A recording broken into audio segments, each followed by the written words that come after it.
ಕರ್ನಾಟಕಕ್ಕಾಗಿ 3 ದಿನದ ಉಪವಾಸ ಪ್ರಾರ್ಥನೆ.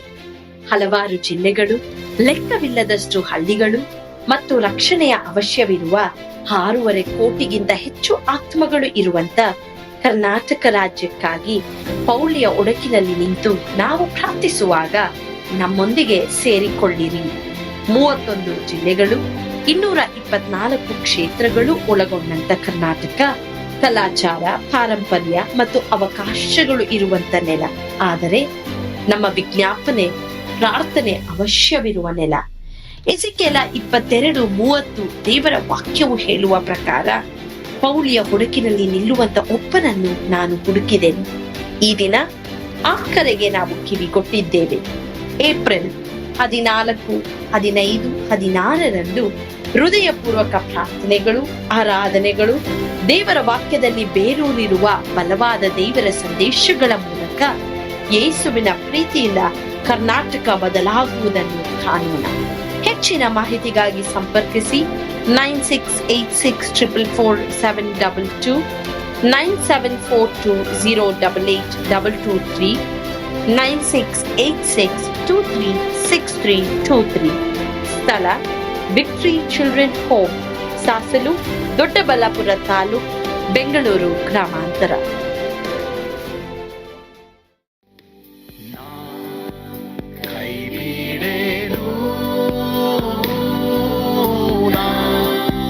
ಕೈಬಿಡೇನು ಆ ಮಾತು ಹೇಳಿದ ನನ್ನ ತಾ ಹೇಳಿದ ನಲ್ಲವೇ ನಾ ಕೈಬಿಡೇನು ನಾ ಕೈಬಿಡೇನು ಆ ಮಾತು ಹೇಳಿದ ನನ್ನ ತಾ ಹೇಳಿದ ನಲ್ಲವೇ. ಯೇಸು ಕೈಬಿಡನು ದೈನಂದಿನ ಸತ್ಯವೇದ ಅಧ್ಯಯನಕ್ಕೆ ನಿಮ್ಮೆಲ್ಲರನ್ನು ಆಹ್ವಾನಿಸುತ್ತೇನೆ. ಇಂದು ನಾವು ಆದಿಕಾಂಡ 37 1-4 ವಚನವನ್ನ ಧ್ಯಾನ ಮಾಡ್ತೇವೆ. ಮೊನ್ನೆ ಎಲ್ಲ ನೀವು ಯೋಸೆಫನ್ ಬಗ್ಗೆ ಒಂದು ಸಮ್ಮರಿ ಕೇಳಿಸ್ಕೊಂಡ್ರಲ್ಲ, ಅದು ನಿಮಗೆ ಈಗ ಈ ಒಂದೊಂದು ವಚನ ನಾವು ಧ್ಯಾನ ಮಾಡ್ಬೇಕಾದ್ರೆ ಸಹಾಯ ಮಾಡುತ್ತೆ. ಯೋಸೇಫನನ್ನ ಅವನ ಅಣ್ಣಂದಿರು ಅನ್ಯ ಜನರಿಗೆ ಗುಲಾಮನಾಗಿ ಮಾರಿದ್ರ ಕುರಿತು ಈ ವಚನಗಳಲ್ಲಿ ನಾವು ಧ್ಯಾನ ಮಾಡ್ತೀವಿ. ಈಗ ಓದ್ಕೊಳ್ಳೋಣವಾ? ಆದಿಕಾಂಡ 37 1-4. ಆದ್ರೆ ಯಾಕೋಬನು ತನ್ನ ತಂದೆ ಪ್ರವಾಸವಾಗಿದ್ದ ಕಾನಾನ್ ದೇಶದಲ್ಲಿಯೇ ವಾಸವಾಗಿದ್ದರು. ಯಾಕೋಬನ ಮಕ್ಕಳ ಚರಿತ್ರೆ. ಯೋಸೇಫನು 17 ವರ್ಷದವನಾಗಿ ಇನ್ನೂ ಹುಡುಗನಾಗಿದ್ದು ತನ್ನ ಅಣ್ಣಂದಿರ ಜೊತೆಯಲ್ಲಿ, ಅಂದರೆ ತನ್ನ ಮಲತಾಯಿಗಳಾದ ಬಿಲ್ಲ, ಜಿಲ್ಪ ಎಂಬುವರ ಮಕ್ಕಳ ಜೊತೆಯಲ್ಲಿ ಆಡು ಕುರಿಗಳನ್ನು ಮೇಯಿಸುತ್ತಿದ್ದನು. ಅವ್ರು ಏನಾದ್ರೂ ಕೆಟ್ಟ ಕೆಲಸ ಮಾಡುವಾಗ ಅವನ ತಂದೆಗೆ ತಿಳಿಸ್ತಿದ್ದನು. ಯೋಸೇಫನು ಇಸ್ರಾಯೇಲನಿಗೆ ಮುಪ್ಪಿನಲ್ಲಿ ಹುಟ್ಟಿದವನಾಗಿದ್ದರಿಂದ ಇಸ್ರಾಯೇಲನು ಅವನನ್ನು ತನ್ನ ಎಲ್ಲ ಮಕ್ಕಳಿಗಿಂತ ಹೆಚ್ಚಾಗಿ ಪ್ರೀತಿಸಿ ಅವನಿಗೆ ನಿಲುವಂಗಿಯನ್ನು ಮಾಡಿಸಿಕೊಟ್ಟಿದ್ದನು. ಅವನ ಅಣ್ಣ ತಮ್ಮಂದಿರು, ನಮ್ಮ ತಂದೆ ತನ್ನ ಎಲ್ಲ ಮಕ್ಕಳಿಗಿಂತಲೂ ಇವನನ್ನೇ ಹೆಚ್ಚಾಗಿ ಪ್ರೀತಿಸ್ತಾನೆಂದು ನೋಡಿ ಯೋಸೇಫನನ್ನು ಹಗೆ ಮಾಡಿ ಅವನೊಡನೆ ಸ್ನೇಹ ಭಾವದಿಂದ ಮಾತನಾಡಲಾದೆ ಹೋದ್ರು. ನಾನು ಆವಾಗಲೇ ಹೇಳಿದ್ನಲ್ಲ, ನೆನ್ನೆ ಹೇಳಿದ್ನಲ್ಲ, ಈ ತಂದೆ ತಾಯಿಗಳೇ ಈ ಮಕ್ಕಳಲ್ಲಿ ಒಂದು ವೈಮನಸ್ಸು ಬರುವ ಹಾಗೆ ಕಾರಣರಾದ್ರು, ಮುಖ್ಯವಾಗಿ ತಂದೆ. ಅದರಿಂದ ಅಣ್ಣಂದಿರು ಇವ್ರನ್ನ ಹತ್ರ ಸ್ನೇಹ ಭಾವದಿಂದ ಮಾತಾಡಕ್ಕೆ ಆಗ್ಲಿಲ್ಲ. ತಂದೆ ಬಹಳ ಎಚ್ಚರಿಕೆಯಿಂದ ನಡಿಬೇಕಾಗಿತ್ತು. ಸೊ ಏನೇ ಒಂದು ವಿಷಯ ನಿಮ್ಮ ಮಕ್ಕಳ ಬಗ್ಗೆ ತಿಳಿದಾಗಲ್ಲ, ಒಬ್ಬರಿಂದ ಒಬ್ಬರಿಗೆ ಅದನ್ನು ಹರಡದೇನೆ ಅದನ್ನ ಹೆಂಗ್ ಸಾಲ್ವ್ ಮಾಡಬೇಕು, ತಂದೆ ತಾಯಿಗಳು ನಾವು ಬುದ್ಧಿಯನ್ನು ಉಪಯೋಗಿಸ್ಬೇಕು. So that as a family ನಾವು ಚೆನ್ನಾಗಿರ್ತೀವಿ. ಸರಿ, ಯೋಸೇಫನು ಯಾಕೋಬನಿಗೆ ಬಹು ಮುಖ್ಯವಾದ ಮತ್ತೆ ಇಷ್ಟವುಳ್ಳ ಪ್ರೀತಿಯುಳ್ಳ ಮಗನಾಗಿದ್ದ. ಅವನ ಸಹೋದರರು ಅವನ ಮೇಲೆ ಯಾಕೆ ಗೊತ್ತಾ ಕೋಪಗೊಂಡ್ರು? ಕಾರಣ ಇಷ್ಟೇ, ಅವನ ತಂದೆಗೆ ಈ ಯೋಸೇಫನ್ ಏನ್ ಮಾಡ್ತಿದ್ದ, ಈ ಅಣ್ಣಂದಿರು ಮಾಡ್ತಾ ಇದ್ದಂತ ಎಲ್ಲ ಕೆಟ್ಟತನಗಳನ್ನ ಅವನ್ ತಿಳಿಸ್ತಾ ಇದ್ದ. ಮಾತ್ರವಲ್ಲದೆ ತಂದೆ ಅವನಿಗೆ ಒಂದು ನಿಲುವಂಗಿ, ಬಣ್ಣದ ನಿಲುವಂಗಿಯನ್ನು ಕೊಟ್ರು. ರಾಜಿ ಮಾಡ್ಕೊಳ್ಬೇಡಿ, ತಪ್ಪಿನೊಂದಿಗೆ ಅದನ್ನು ಸರಿಪಡಿಸಕ್ಕೆ ಪ್ರೀತಿಯಿಂದ ಸರಿಪಡಿಸುವಾಗ ದೇವರು ನಾವು ಸಹ ಅಂತ ತಪ್ಪಲ್ಲಿ ಬೀಳದೆ ಇರುವ ಹಾಗೆ ನಮ್ಮನ್ನ ಕಾಯ್ತಾರೆ. ಸರಿ, ಈಗ ಈ ನಿಲುವಂಗಿ ಬಗ್ಗೆ ಸ್ವಲ್ಪ ನಾವು ಕಲಿಯೋಣ. ಈ ತಂದೆ ಕೊಟ್ಟಂತ ನಿಲುವಂಗಿ ಎಂತದ್ ನೋಡಿ. ಈ ಬಟ್ಟೆ ಕೊಡ್ಬೇಕಾದ್ರೂ ಅಲ್ಲಿ ತಂದೆ ಸ್ವಲ್ಪ ಮಿಸ್ಟೇಕ್ ಮಾಡ್ತಾರೆ, ಅದು ಹೊಟ್ಟೆ ಕಿಚ್ಚಿಗೆ ಕಾರಣ ಆಗುತ್ತೆ. ಸರಿನಾ? ಇಬ್ರಿಯ ಭಾಷೆಯಲ್ಲಿ ಈ ಮೂಲ ಅರ್ಥ ಏನ್ ಗೊತ್ತಾ? ಈ ನಿಲುವಂಗಿಗೆ ಹಾಫ್ ಸ್ಲೀವ್ಸ್ ಅಂತ ಒಂದಿದೆ ನಿಲುವಂಗಿಯ ಕುರಿತು. ಇದು ಪ್ರಮುಖವಾಗಿ ಈ ಹಾಫ್ ಸ್ಲೀವ್ಸ್, ಅರ್ಧ ಅಂಗಿ ಅಂತಾರೆ, ಈ ಅರ್ಧ ತೋಳು, ಇದು ಪ್ರಮುಖವಾಗಿ ಕೂಲಿ ಕೆಲಸ ಮಾಡುವವರು ಗುಲಾಮರು ಹಾಕಿಸಿಕೊಳ್ಳುವಂತ ಒಂದು ಅರ್ಧ ತೋಳಿನ ನಿಲುವಂಗಿ ಆಗಿತ್ತು. ಆದ್ರೆ ಇನ್ನೊಂದು ನಿಲುವಂಗಿ ಇದೆ, ಅದಕ್ಕೆ ಫುಲ್ ಸ್ಲೀವ್ಸ್ ಅಂತ ಹೇಳ್ತಾರೆ, ಅಂದ್ರೆ ಸಂಪೂರ್ಣ ತೋಳಿನ ನಿಲುವಂಗಿ. ಮುಖ್ಯವಾಗಿ ಅದನ್ನ ಕೊಡೋದು ಯಾರಿಗನ್ನ ಸಂಪೂರ್ಣ ತೋಳಿನ ನಿಲುವಂಗಿ ನೋಡಿ ಇಲ್ಲಿವರೆಗೂ ಬರುತ್ತೆ. ಇದು ಅಧಿಕಾರ ನಡೆಸುವಂತ ಅಧಿಕಾರಿಗಳಿಗೆ ಮಾತ್ರ ಕೊಡಲಾಗ್ತಾ ಇತ್ತು ಐಗುಪ್ತ ದೇಶದಲ್ಲಿ ಅಥವಾ ಕಾನಾನ್ ದೇಶದಲ್ಲಿ ಅಥವಾ ಆಗಿನ ಕಾಲದಲ್ಲಿ. ಅಂದ್ರೆ ತಂದೆ ಅವನಿಗೆ ಗೊತ್ತಿಲ್ಲದೇನೆ ಅಧಿಕಾರವುಳ್ಳ ವಸ್ತ್ರವನ್ನೇ ಕೊಟ್ಬಿಟ್ಟಿದ್ರಲ್ಲ, ಅದರಲ್ಲೇ ದೇವರಿದ್ರು. ಯಾಕಂದ್ರೆ ಇವನು ಅಧಿಕಾರ ನಡೆಸ್ತಾನೆ ಅಂತ ದೇವರು 17ನೇ ವಯಸ್ಸಿನಲ್ಲಿ ಇವನಿಗೆ ಕನಸಿನಲ್ಲಿ ತಿಳಿಸ್ಬಿಟ್ರಲ್ಲ. ಸೊ ಏನೇ ನಡೆದ್ರು ಪ್ರಿಯರೇ, ಅದ್ರ ಹಿಂದ್ಗಡೆ ದೇವ್ರ ಕೈ ಇದ್ದೇ ಇರ್ತದೆ. ತಂದೆ ಗೊತ್ತಿಲ್ಲ ಆದ್ರೆ ಪರಲೋಕದ ತಂದೆ ಗೊತ್ತಿತ್ತು. ಈಗ ನೋಡಿ, ಈ ಮಗನಿಗೆ ಈ ಅಧಿಕಾರವುಳ್ಳ ನಿಲುವಂಗಿ ಕೊಟ್ಟಿದ್ರಿಂದ ಈ ಅಣ್ಣಂದಿರಿಗೆ ತುಂಬಾ ಹೊಟ್ಟೆ ಕಿಚ್ಚು ಬಂತು. ಅದರಿಂದ ವೆರಿ ಕೇರ್ಫುಲ್ ತಂದೆ ತಾಯಿಗಳು, ಬಹಳ ಎಚ್ಚರಿಕೆ. ಕುಟುಂಬದಲ್ಲಿ ವೈಮನಸ್ಸುಗಳ ಸಮಸ್ಯೆ ಬರದೇ ಇರಕ್ಕೆ ನಾವು ಬಹಳ ಜಾಗೃತಿಯಾಗಿ ವಿಸ್ಡಮ್ ಉಳ್ಳವರಾಗಿ ಜ್ಞಾನ ದೇವ್ರು ಕೇಳ್ಬೇಕು. ದೇವರೇ, ಈ ವಿಷಯದಲ್ಲಿ ನನಗೆ ಜ್ಞಾನ ಕೊಡು, ನನಗೇನು ಅರ್ಥ ಆಗ್ತಾ ಇಲ್ಲ. Family is very very important. ದೇವರನ್ನ ನಾವು ಕೇಳ್ಬೇಕು. ಈ ಆದಿಕಾಂಡ 49ನೇ ಅಧ್ಯಾಯದಲ್ಲಿ ನಾವು ನೋಡ್ತೀವಿ. ಇದ್ರ ಬಗ್ಗೆ ನಾನು ಹೇಳ್ಬೇಕಾದ್ರೆ ನಿಲುವಂಗಿ ಬಗ್ಗೆ, ಸಹೋದರರಿಗಿಂತಲೂ ಹೆಚ್ಚಿನ ಆಶೀರ್ವಾದವನ್ನ ಈ ಯೋಸೇಫನು ಹೊಂತಾನೆ. ಈ 49ನೇ ಅಧ್ಯಾಯದಲ್ಲಿ ಯಾಕೋಬನು ತನ್ನ ಮಕ್ಕಳನ್ನ 12 ಮಕ್ಕಳನ್ನ ಆಶೀರ್ವಾದ ಮಾಡ್ತಾನೆ. ಆ ಟೈಮ್ನಲ್ಲಿ ಇವನಿಗೆ ಮಾತ್ರ ಅವನ ಸಹೋದರಿಗಿಂತಲೂ ಹೆಚ್ಚಾಗಿ ಆಶೀರ್ವಾದ ಹೊಂತಾನೆ. ಕಾರಣ, ಸಹೋದರಿಗಿದ್ದಂತ ಒಂದು ದ್ವೇಷ, ಅಸೂಯೆ ನಿಮಿತ್ತವಾಗಿಯೇ ಇದಾಯ್ತು. ಆದ್ರಿಂದ ಯಾರನ್ನೇ ಆಗ್ಲಿ ದ್ವೇಷ ಮಾಡಬೇಡಿ, ದೇವ್ರ ಸ್ತೋತ್ರ ಮಾಡ್ರಿ. ದೇವರು ನಿಮಗೆ ಬರಬೇಕಾದದನ್ನ ನಿಮಗೆ ಬರಗೊಡಿಸ್ತಾರೆ. ಮಾತ್ರವಲ್ಲದೆ ಕೆಟ್ಟದೆಲ್ಲೇ ಇದ್ರೂ ಅದನ್ನ ಸರಿಪಡಿಸೋದಕ್ಕೋಸ್ಕರವಾಗಿ ಹೇಳಿ ತಿದ್ದಿ ಸರಿಪಡಿಸುವಾಗ ನಾವು ಸಹ ದೇವರ ಒಂದು ಬಹುಮಾನಕ್ಕೆ, ಹೆಚ್ಚಿನ ಒಂದು ಆಶೀರ್ವಾದಕ್ಕೆ ಕಾರಣವಾಗ್ತೀವಿ. ಆ ರೀತಿಯೇ ಕರ್ತನು ನಮ್ಮೆಲ್ಲರ ಜೀವಿತದಲ್ಲಿ ಮಾಡಲಿ. ಒಂದ್ ವೇಳೆ ಹೆಚ್ಚಿನ ಆಶೀರ್ವಾದ ಇಲ್ವಾ, ತಪ್ಪಿನೊಂದಿಗೆ ರಾಜ್ಯ ಆಗ್ತಾ ಇದೆಯಾ, ಅಥವಾ ಪಶ್ಚಾತ್ತಾಪ ಪಡ್ತಾ ಇಲ್ಲ, ಬಿಟ್ಟು ಬಿಡ್ತಾ ಇಲ್ಲ, ಅಥವಾ ನಾವೇನ್ ಮಾಡ್ತಾ ಇದ್ದೀವಿ, ತಪ್ಪು ಮಾಡ್ಲಿಕ್ಕೆ ಇನ್ನು ಹೆಚ್ಚಿನ ಒಂದು ಆಸ್ಪದ ಕೊಡ್ತಾ ಇದ್ದೀವಿ.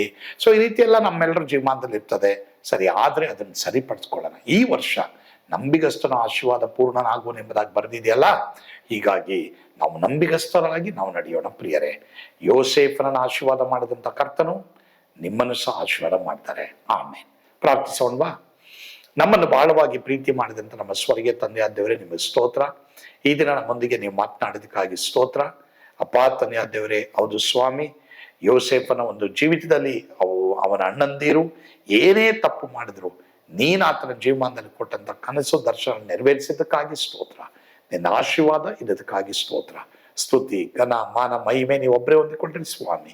ಯೇಸುವಿನ ಹೆಸರಿನಲ್ಲಿ ಪ್ರಾರ್ಥಿಸ್ತೇವೆ ದೇವರೇ, ಆಮೇನ್. ಕರ್ತನ ತಾನೇ ನಿಮ್ಮೆಲ್ಲರನ್ನ ಆಶೀರ್ವಾದ ಮಾಡ್ಲಿ. God bless you. ಸ್ವರ್ಗದ ಆನಂದ ನಿಮ್ಮೆಲ್ಲರನ್ನು ತುಂಬಿ ತುಳುಕಲಿ.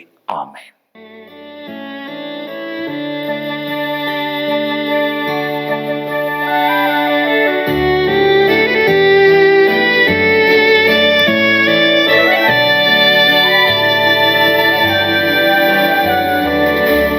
ಎಂತ ಅದ್ಭುತವಾದ ದಿನ, ನಾನೆಂದಿಗೂ ಮರೆಯೇನು.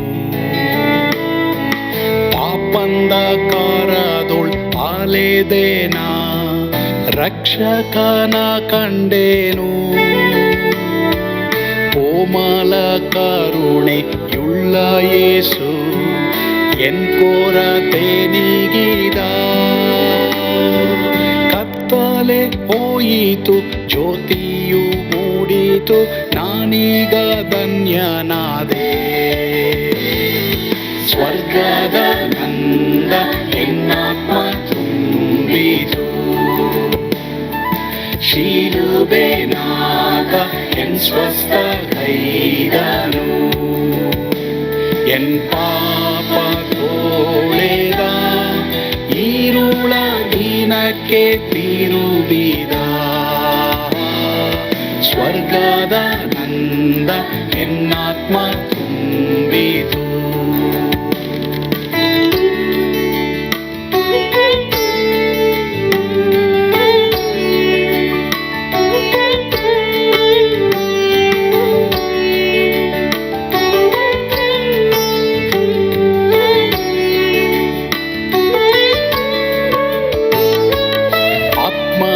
ನೂತನ ಜನ್ಮದಿಂದ ದೇವಪುತ್ರನಾದೇನು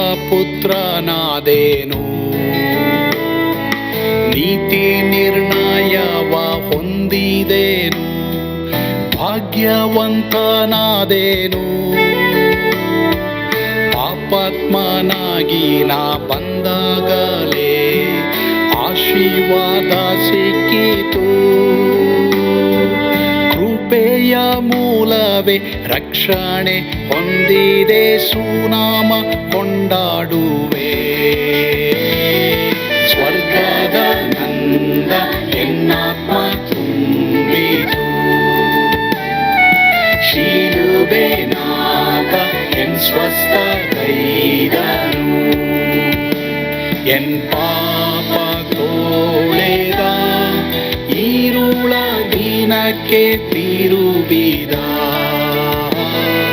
ಸ್ವರ್ಗದ ನಂದ ಎನ್ನಾತ್ಮ ತುಂಬಿತು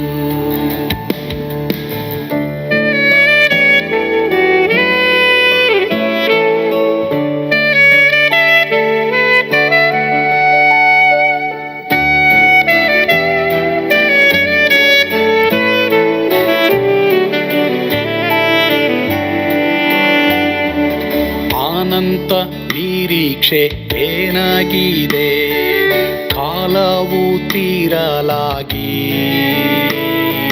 ಸ್ವರ್ಗದ ಭವ್ಯ ಬಿಡಾರದಲ್ಲಿ ನಿತ್ಯವಾಗಿ ಇರುವೆ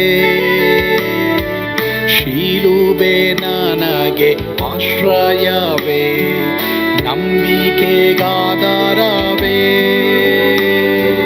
ನಿತ್ಯ ಐಶ್ವರ್ಯವ ದಿವ್ಯಾಶೀರ್ವಾದವ ಕರ್ತ ಇವನೇ ನಗೆ ಸ್ವರ್ಗದ ನಂದ ಎನ್ನಾತ್ಮ ತುಂಬಿತು ಶಿಲುಬೆನಾದ ಎನ್ ಸ್ವಸ್ಥ ಕೈದನು ಎನ್